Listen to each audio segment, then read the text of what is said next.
For Chelsea, Ted Boehly and whoever ends up in charge at Stamford Bridge, this summer is bound to be one filled with change, with the Blues tasked with trimming down what is perhaps the most bloated squad in world football. Chelsea's squad boasts an embarrassment of riches in every department, so much so that they will definitely need to offload some superstars to try and balance the books in the upcoming window.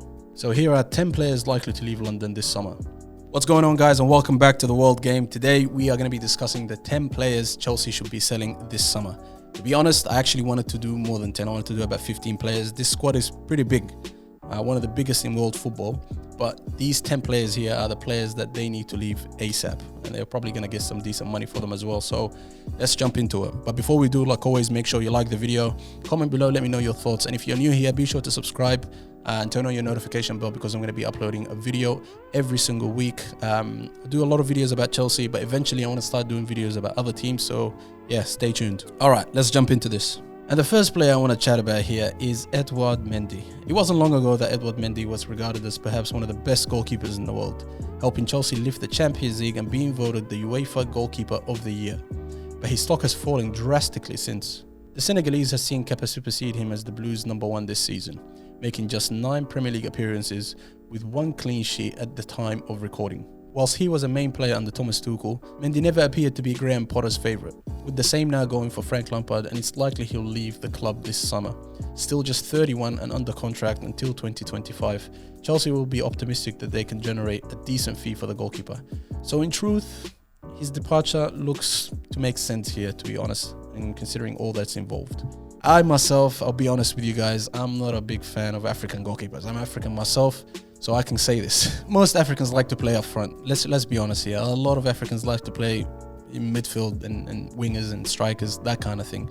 I've yet to see a proper African goalkeeper, I'll be honest. Maybe some people say Sam Al-Hadri, some people might say someone else, but I haven't seen it being done in the Premier League. So I agree with this one. It didn't really make sense when it happened. I wasn't the biggest fan.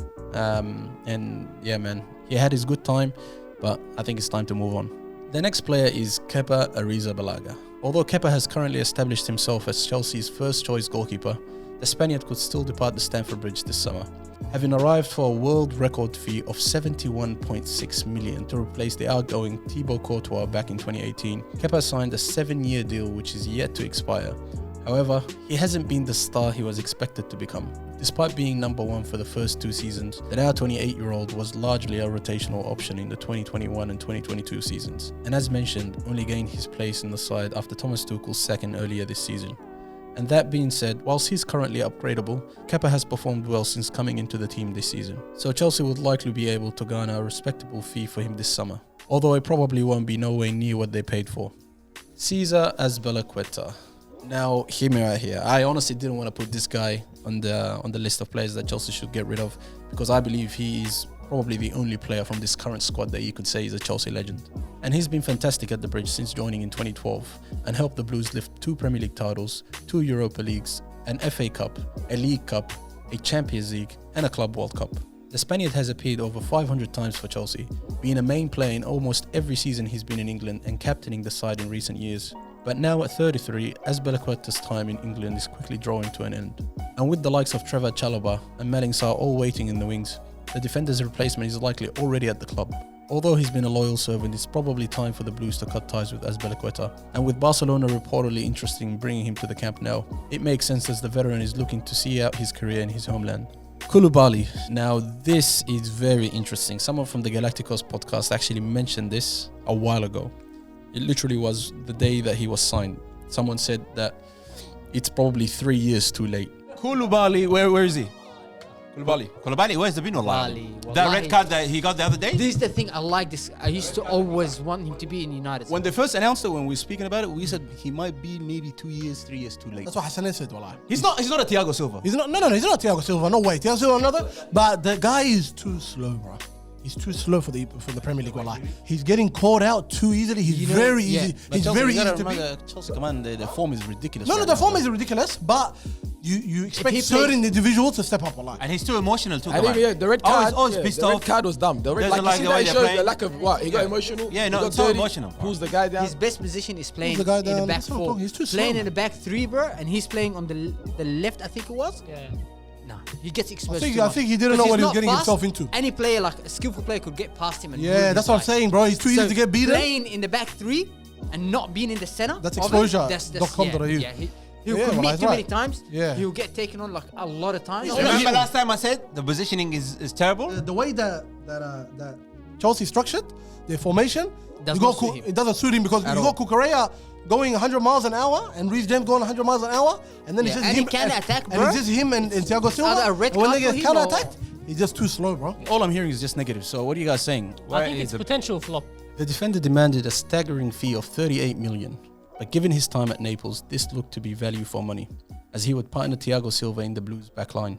But Kulubala has failed to establish himself as the centre-back that the fans expected, playing just 59% of Premier League minutes this season and making just 22 appearances. Moreover, with the signing of Badiashile in January, Kulubala already appears to be second choice, and Chelsea may look to cut their losses with the defender as early as this summer. However, given his apparent wages of nearly 300 bags per week, the Blues may struggle to offload Kulubala without taking a major hit on his transfer fee. But it might just be a risk worth taking. It's hard to believe that Ruben Loftus-Cheek is still just 27 years old, as the versatile midfielder seems to have been around for decades, first making his senior debut for Chelsea back in 2014-2015. Whilst the Englishman has never been a regular starter for any manager that's come to Chelsea, he's been one of the most versatile players. Let's be fair, he's been one of the most versatile players in the whole squad, being able to play in multiple positions and always being a problem solver and a quick fix for any manager who's looking to fill a hole or any position. And throughout his career, the midfielder has appeared 151 times for Chelsea and is likely to add a few more come the end of this season. And given his pedigree and profile, he would certainly attract a lot of several suitors both in England and abroad. The Englishman is also criminally underrated for his ball carrying skills, ranking in the top 10% of midfielders in Europe's top 5 leagues for progressive carries, successful tackles, successful take-ons, and progressive passes received. With all that said, Chelsea still possesses a wealth of talent in midfield, and although somewhat unfairly, Loftus-Cheek finds himself in the chopping block with the Stamford Bridge contingent. Mateo Kovacic. Now this is another one that I did not want to name on this list, but honestly he's probably one of the only few that they could actually sell and make some decent money from. The Croatian has enjoyed 5 fine seasons at the Bridge, during which he helped Chelsea lift the Champions League, UEFA Super Cup and the Club World Cup. Kovacic is a special midfielder, ranking amongst Europe's elite midfielders for both passes attempted and progressive passes, and people criminally underrate his close control and ability to move past players. But as previously mentioned, the Blues are in line for something of an overhaul this summer, and given Kovacic's quality and profile, he could bring in a fee in the region of 50 million or so. Moreover, Manchester City's Pep Guardiola has been vocal in his admiration for the midfielder in the past, potentially meaning Chelsea wouldn't have to look somewhere else for a buyer. So he may just be a necessary casualty of the Blues' summer transfer business. Callum Hudson-Odoi. Since his breakout season back in 2017-2018, Hudson-Odoi has been in and out of the Chelsea side, with his versatility seeing him act similarly to Loftus-Cheek and often being used as a stopgap. At one point, he was amongst the hottest prospects in world football, with Chelsea even turning down advances from Bayern Munich and other European teams. But he has since failed to live up to that hype. Hudson-Odoi has spent this season on loan at Bayern Munich in the hunt for more minutes, but has struggled to break into the side, making just 14 Bundesliga appearances, totaling just 604 minutes with a sole assist to his name. But despite his disappointing season, Callum Hudson-Odoi could still earn Chelsea a tidy offer. This is because of his age and his profile. But considering the likes of Raheem Sterling, Mykhailo Mudryk, Mason Mount, all ahead of him in the pecking order, it just seems like the perfect timing right now for him to move on and find a new start.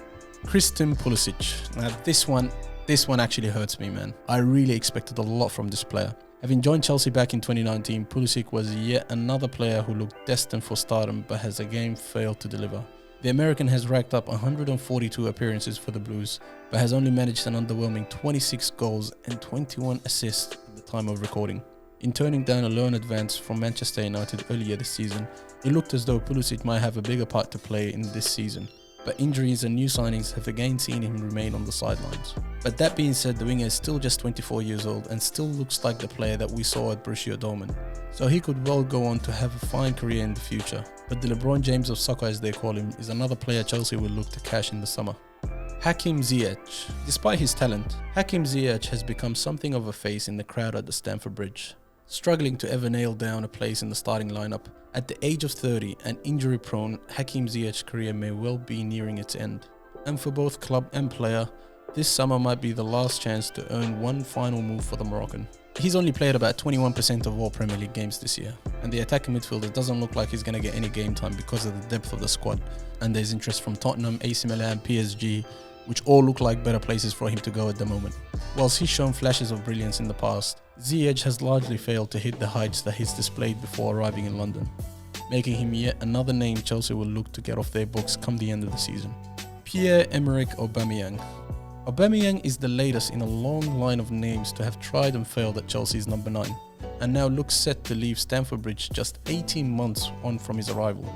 The forward has been a prolific striker throughout his career, making a name for himself at Borussia Dortmund before excelling at Arsenal for 4.5 seasons, scoring 92 goals in 162 appearances, even winning the Premier League Golden Boot in 2018-2019.